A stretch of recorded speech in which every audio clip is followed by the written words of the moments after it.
Good afternoon, students. Now is our science period. Last video के अंदर हमने rotation and revolution के बारे में पढ़ा था और हमारा जो वीडियो थी वो कहाँ फिनिश हुई थी कि season the annual cycle of season is caused by the earth's rotation and revolution around the sun. There are 4 main season that the earth experience. यानी कि इस साइकिल के कारण सारे साल की जो साइकिल चलती है और उसमें रोटेशन और रेवोल्यूशन होता है जो उसकी वजह से क्या होता है कि हमारे 4 सीज़न बनते हैं. 4 सीज़न कौन कौन से हैं उनके बारे में हम अब रीड करेंगे. फर्स्ट है summer, Ottoman, winter and spring. यानी चारों सीज़न हो गए, गर्मी, सर्दी, पतझड़, वसंत. और जो समर है ना वो 21 जून से लेकर के 22 सितंबर तक होता है. 21 जून से लेकर के 22 सितंबर तक होता है. ये होता है हमारा इसका टाइम पीरियड, इतने दिनों तक ये रहता है. नेक्स्ट है हमारे पास ऑटोमन जो कि 22 सितंबर से लेकर के 21 दिसंबर तक होता है. Is that clear. नेक्स्ट हमारे पास क्या है विंटर. विंटर क्या है 21 दिसंबर से होता है 20 मार्च तक. ठीक है.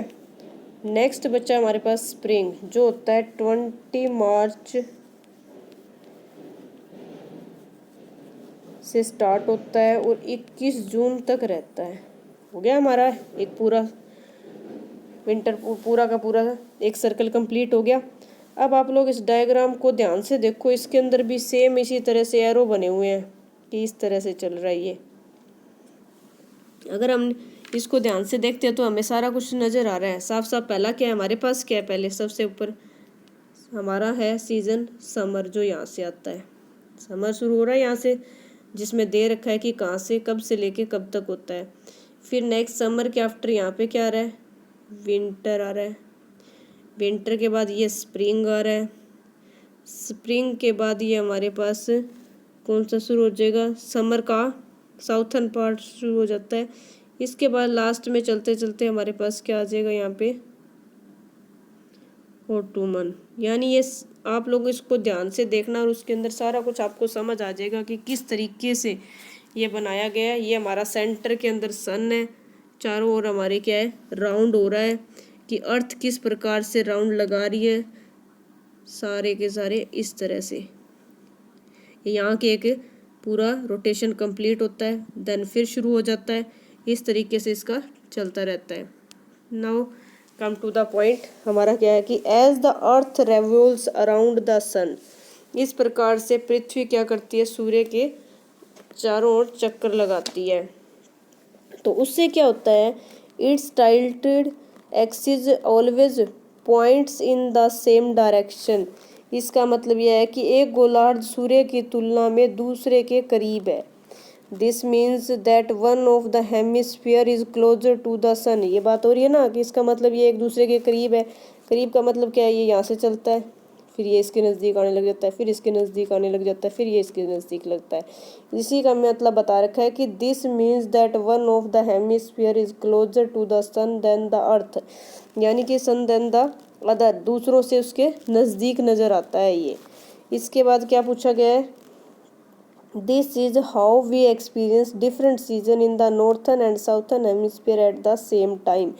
इसी सेम टाइम इस प्रकार हम एक ही समय में उत्तरी और दक्षिणी गोलार्ध दोनों का जिक्र हो रहा है ना, नॉर्थन एंड साउथर्न हेमिस्फीयर, उत्तरी और दक्षिणी गोलार्ध अलग अलग मौसम का अनुभव करेंगे हम. इसके अंदर डिफरेंट सीजन है, अलग अलग मौसम का अनुभव करेंगे.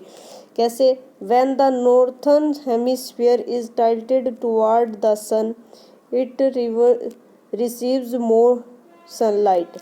यानी कि जब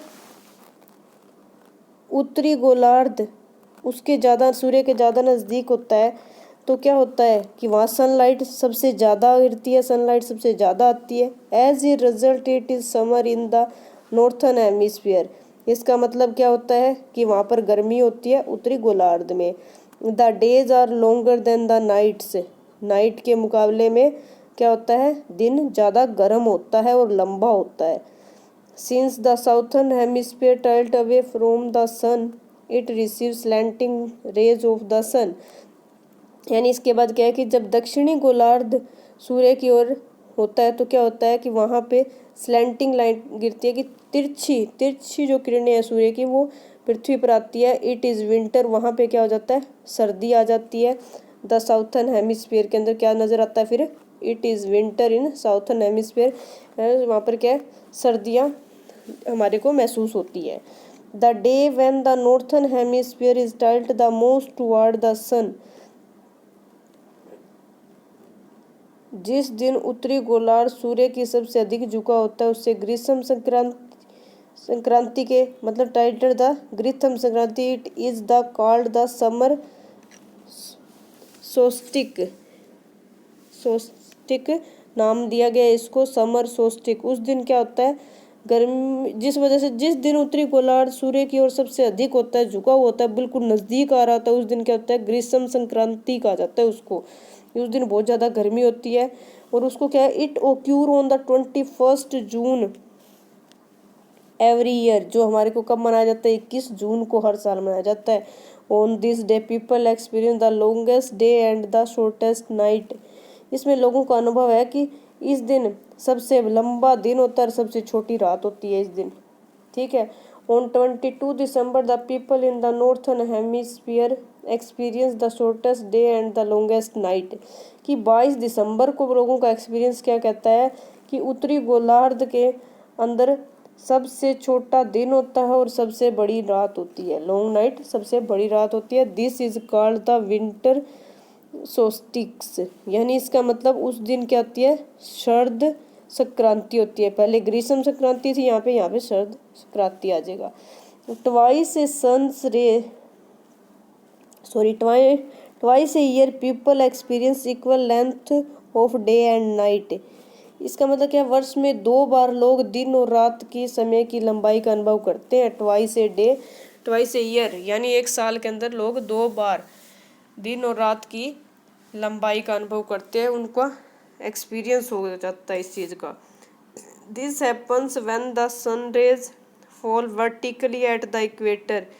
यानी ये क्या है, जो सूर्य की किरणें होती हैं वो क्या होता है, जब वर्टिकल सीधी बिल्कुल पैरेलल लाइन में आकर के नीचे गिरती है।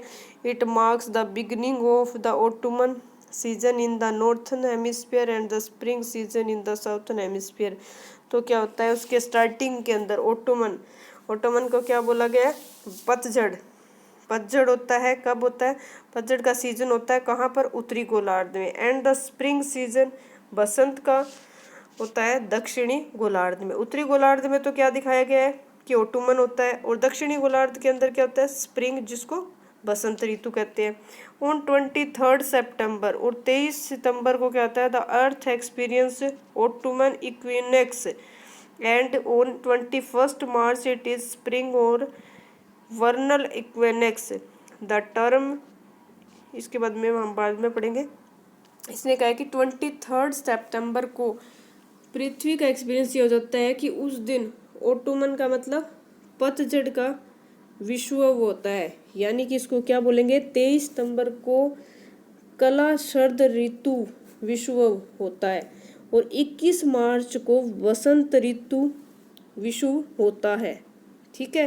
पहले में ऑटमन था तो हमने क्या बना दिया, इसको शरद ऋतु का होता है ये, और उस दिन पतझड़ का होता है। और स्प्रिंग वाले के अंदर क्या है, वसंत ऋतु विषुवत होता है। अब ये जो वर्ड हो रहा है बार बार यूज, इक्यूनेक्स का मतलब होता है इक्वल होते हैं उस दिन, नहीं इसका मतलब भी दे रखा है। The terms equinox mean equal night in Latin, यानी रातें जो है वो इक्वल होती है डेज के, उस दिन भी इक्वल एक जैसा होता है, रात भी एक जैसी होती है, पूरा दिन और रात एक जैसे होते हैं। और कहने का मतलब उनकी लेंथ है जो वो इक्वल नज़र आती है 23 को सितंबर को और 21 मार्च को। अब आप लोगों को इससे रिलेटेड क्वेश्चन करने हैं, बट उससे पहले आप लोगों को 2-3 टाइम्स इस लेसन को अच्छे से रीड करना है। हमारा लेसन कंप्लीट हो चुका है, अब आगे हम बुक वर्क और क्वेश्चन आंसर करेंगे हमारी नेक्स्ट वीडियो के अंदर। Thank you and have a nice day.